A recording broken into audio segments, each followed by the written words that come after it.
Mummy எதுக்குமா முருங்கை வச்சு விளையாடிட்டு இருக்கீங்க? இது முருங்கைக்காய் இல்ல மோகி, பிரண்டை.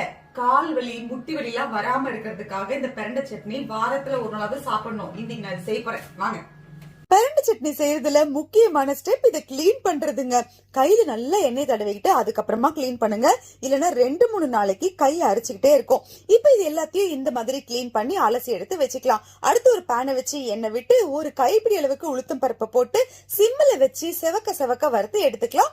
இந்த பேன்லயே 10 சின்ன வெங்காயம், 4 பல்லு பூண்டு, 4 காஞ்ச மிளகாய் போட்டு வதக்கி இப்ப நம்ம கிளீன் பண்ணி வச்ச பிரண்டையும் சேர்த்து 2 வது தேங்காய், ஒரு நெல்லிக்காய் அளவுக்கு புளியும் சேர்த்து நல்லா வதக்கி எடுத்துக்கலாங்க. இது எல்லாத்தையும் ஆற வச்சு மிக்ஸி ஜார்ல போட்டு தேவையான அளவுக்கு உப்பு சேர்த்து கொஞ்சம் போல தண்ணி விட்டு அரைச்சி எடுத்துக்கலாம். அவ்வளவுதான் முடிஞ்சது.